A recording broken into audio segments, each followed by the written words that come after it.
Right now at noon, Governor Tony Evers is calling a special session on gun control bills, what he's saying about the issues. And a new arts center in Madison is set to break ground today. We'll tell you what the new facility will include. From the Channel3000.com Alert Center, this is News 3 Now at noon. Good afternoon, everyone. I'm Mark Kane. Thanks for tuning in to News 3 Now on this Monday. Hope you all had a good weekend. Let's head over to the Weather Center. Meteorologist Chris Freese has a look at your first alert forecast. Kind of a wet start to the work week. It has certainly been a wet start to the work week, and things are still wet out there now as that rain continues to come down. Let's go ahead and head over to the Edgewater Sky Camera and get this. Things are clearing up in about the last 30 seconds. Moments ago, this was just absolutely a torrential downpour, and so that's just how fast the weather has just been coming in rounds this morning. 57 our temperature right now, and the winds are sustained out of the south and southeast at 23 miles per hour. A lot of those wind gusts today have been upwards of 30 to 40 miles per hour. But here's Weather Track showing you the showers that have continued to move on through. They're starting to lighten up just a little bit. And one of the things I want to point out is about right in here, the clouds actually start to clear out. I do think we're going to see a little bit of some sunshine later on, but in the meantime, look for those temperatures staying in the 50s, look for those winds to remain on the strong side, and look for the rain to be sticking around as we go through the afternoon mark. Blustery day, that's for sure. Yes, it is. Compared to yesterday, it's a big change. I know, it is a big change. All right, Chris, we'll see you in a few minutes. Governor Tony Evers is calling the Republican-controlled legislature into a special session to take up a pair of gun control measures that GOP leaders have been unwilling to debate. Evers wants the legislature to take up a bill creating universal background checks for most handgun purchases. He's also calling them to vote on a red flag bill that would give judges the power to take weapons away from people deemed to be a threat to themselves or others. Evers pointed to a Marquette University Law School poll from September showing 80% support for both proposals. He says the legislature owes the public an up or down vote on the bills. How many times can you go against 80% of the people of the state of Wisconsin in developing policy and essentially tell them to go to hell and then at the same time expect to be reelected? It doesn't make sense to me. This is the first special session Evers has called as governor. The state Supreme Court is poised to listen to arguments in the last lawsuit challenging Republicans' lame duck laws, weakening Governor Tony Evers and Attorney General Josh Cowell's powers. In December, Republican legislatures passed statutes that prohibit Evers from ordering Call to withdraw from lawsuits, give lawmakers the right to intervene in lawsuits using their own attorneys rather than Cowell's Department of Justice lawyers, and force Call to get legislative approval before settling lawsuits. A 71-year-old woman has died from injuries she suffered when she was struck by a car yesterday morning in Whitewater. Police say Kay Gustafson was struck by a vehicle near the 1300 block of West Main Street. The driver of the vehicle is cooperating with law enforcement officers and was not injured in the crash. The incident is still under investigation. Madison police arrested a woman after a fire Sunday night appeared to have been intentionally set. Police say 34-year-old Rose Galloway faces arson and first-degree reckless endangerment charges. It happened just after 10 o'clock on Starling Lane last night. Everyone living in the home was able to get out safely. No injuries reported, and no other homes were damaged. The American Red Cross is helping the people displaced by the fire. A last-minute settlement with major drug companies has been reached as a landmark federal trial over responsibility for the opioid epidemic was about to begin in a courtroom in Cleveland, Ohio. The settlement involves so-called Big Three distributors, McKesson, AmerisourceBergen, and Cardinal Health, paying a combined $215 million to Cayuga and Summit counties. With Teva Pharmaceuticals, the Israeli-based manufacturer of generic drugs, contributing $20 million in cash and another $25 million in addiction treatment drugs. The Bellwether settlement should set a standard for all of the cities and counties and states around the country. This is a national emergency right now, and all counties, all municipalities, all villages need help right now. County officials say the money will go directly to first responders and struggling families. The settlement with the two Ohio counties does not resolve more than 2,600 other opioid lawsuits nationwide.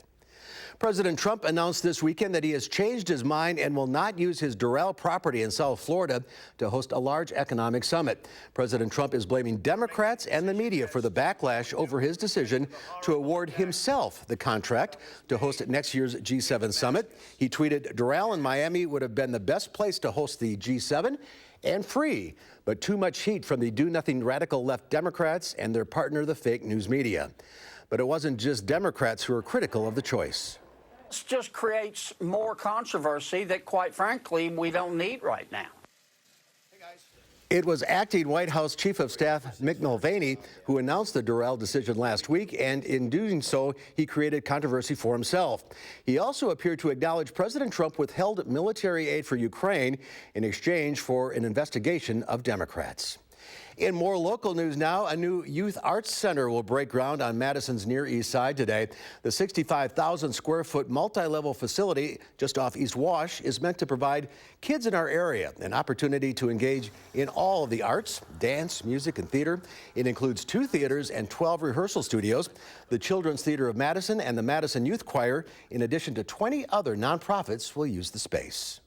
We're creating the next generation of innovative thinkers and creative minds, and that's what, no matter where they go in life, we're not about creating the next Broadway star. If that happens, yay, but or next amazing artist, but how to foster and have them develop that art and use art in whatever they do in life. The center will open April 2021. And there's more to come on News 3 Now at noon. I'm next. We'll see what Howard's working on in the Mr. Food Test Kitchen. I hope you're hungry, because today's recipe is one you'll definitely want seconds of. Maybe even thirds. There's no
Pretty much everyone loves spaghetti, but sometimes wouldn't it be nice to top it with something other than the traditional red sauce?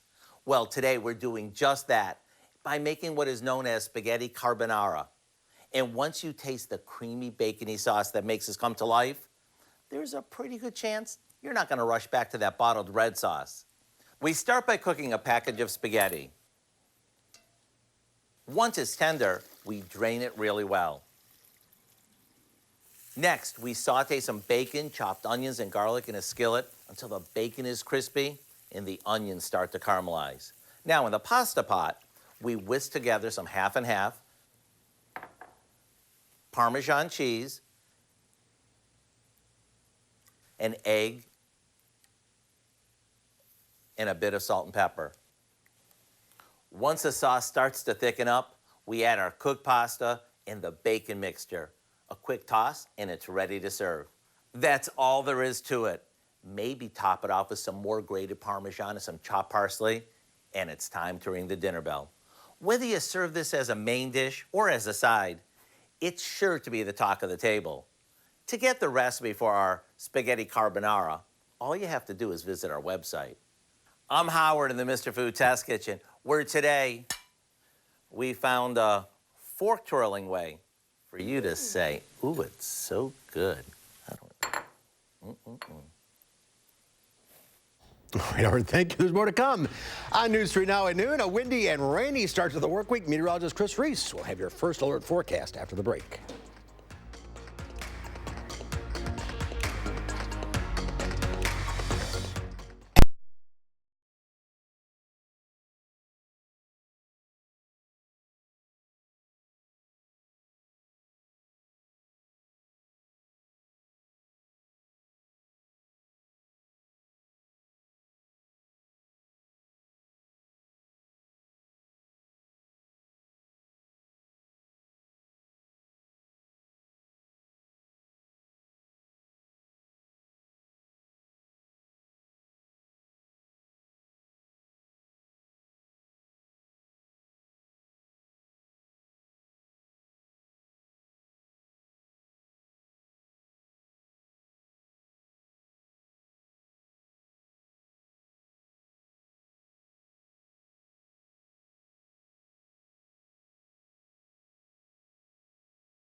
Our Call for Action phone bank is open right now, ready to take on your consumer issues. You can call our hotline. Volunteers will help you with any consumer complaints. The number is 608-270-2833. The service is open every Monday, Wednesday, and Friday between 11 and 1. Let's check Wall Street at the noon hour. The Dow Industrials up almost 54 points. The NASDAQ up 70, and the S&P 500 is up 18. Q106 Farm Director Pam Yankee out of the radio barn today. She returns tomorrow. So here are your farm numbers.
Time now for the weather. Chris Reese over in the Weather Center. The rain slowly moving out of the area. Yeah, we're actually going to get a little bit of a break in the action as we head into this afternoon. But in the meantime, the clouds are sticking around for us. This is the overall system that's been driving the wet weather that we have had for the start of your work week so far. High pressure off to the east is also helping usher in some of the moisture out ahead of the front that has come our way. Here's the bigger picture showing you just a line of showers and thunderstorms that push towards the south and east this morning. As for us, we've had multiple rounds of some showers that developed over the upper Midwest. Those continue to push on through, but notice a lot of the shower activity starting to break up now, and we're kind of fizzling things down to more so spotty and isolated showers. That's going to be the trend as we go into the afternoon. There's some drier air that's starting to work on into the picture now, and you can actually see where we're starting to get in on a little bit of sunshine. I want to show you visible cloud track just to paint this picture a little bit better. We have this blanket of clouds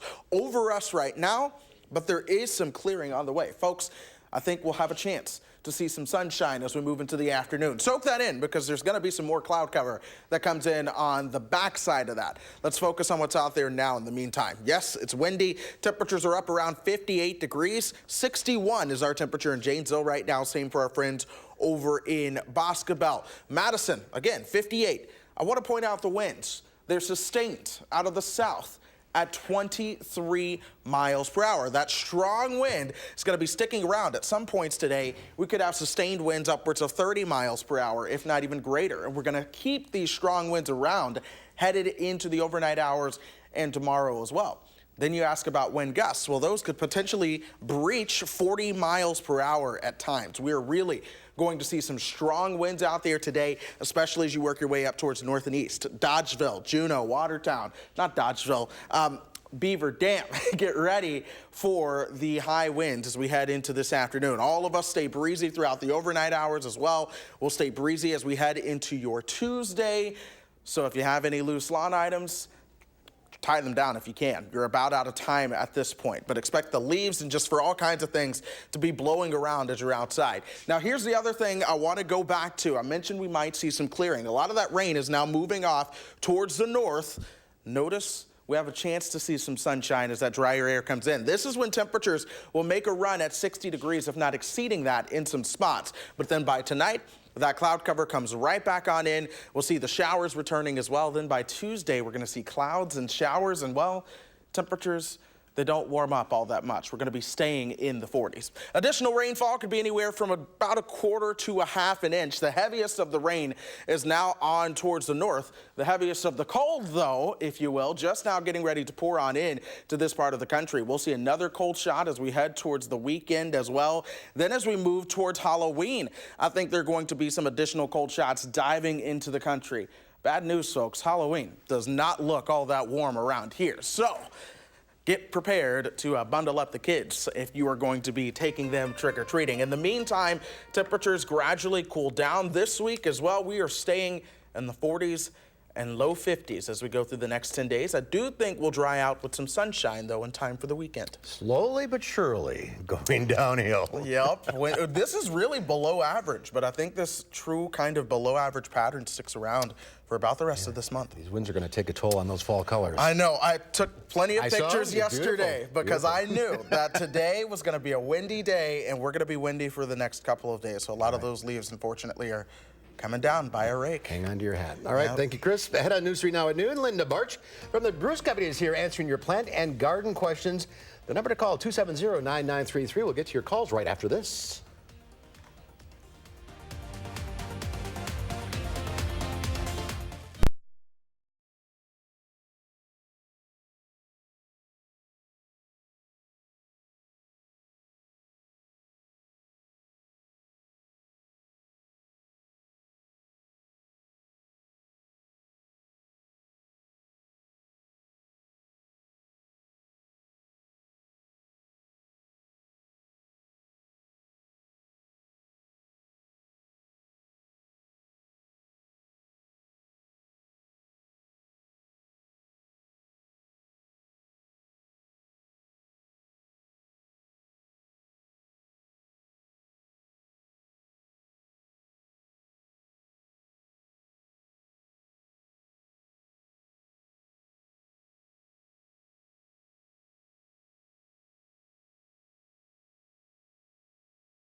Linda Barch from the Bruce Company here taking your calls at 270-9933. Good to see you again. Looks like we're moving indoors with the plants. It is indoors. And when I went inside, I saw all these wonderful new peperomias, some of them that I hadn't seen before.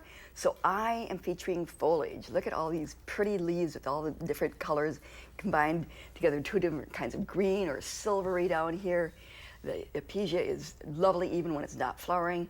And then these two back here are Phoetonias. They're a little bit more delicate to grow, but fun houseplants. Absolutely. All right, let's get to the phones. We'll start with Nancy in Stoughton. Hi, Nancy. Yes, I want to know when is a good time to trim down your Korean lilac bush. After this summer of rain, it's kind of out of shape, and how short I should cut it. Okay, with your Korean lilac, that is a dwarf lilac, and after it gets done flowering, in that 2-week period after it's flowering, that's a really good time to prune it. But obviously, we have missed that. So if you prune it now, just take off the really wild parts that are bothering you, because you're going to be cutting off flowers when you prune it now. So just prune it back part way, and then after it flowers next year, then give it a more drastic pruning. Okay, next year's flowers are already on the plant. Yes, they're on old wood. Okay, let's go to Bob in Brooklyn. Hi, Bob. Hi there. Hi. Hey, Linda, I was wondering, I have a lot of moss in my asparagus patch, and I was cleaning it out, and is there any way I can get rid of that without hurting the asparagus, or is it okay to be in there? It's actually all right to be in there because that moss is not a heavy feeder. It actually keeps other weed seeds from germinating. So I wouldn't be too concerned about that. I certainly wouldn't put any kind of chemical control on the moss, but physically removing it, if it bothers you, it doesn't hurt the asparagus. Doesn't hurt the asparagus, no. All right, let's go to Ray, also in Oregon. Hi, Ray. Hello. Hi, Ray. You there? Yeah. I got a question on rhubarb. Mm-hmm. I cut it all off. There's no more leaves, but it's really bound with weeds. Can I spray that with Roundup without killing the rhubarb for next year, or will that be poisonous for the rhubarb next year? Well, it wouldn't be poisonous for the rhubarb next year, but if there were any stems of that rhubarb that would take that Roundup in, that's a contact killer. So you don't, and plus, there's a lot of controversy about Roundup right now. I think it's nice and moist. This is a really good time to just pull those weeds, get some of those out. After you cut the rhubarb down, you're gonna have good access, even if it's grassy plants.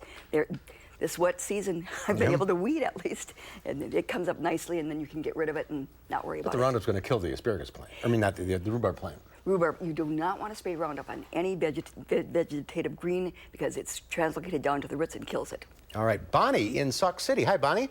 Hi. Hi, what's your question? I have 2 hydrangea plants that are gorgeous, growing, getting huge, green leaves. They will not flower for me, and I don't know what to do. I mean, I haven't cut them off yet, so I'm thinking, is there something different I can do in the fall before they start coming back up?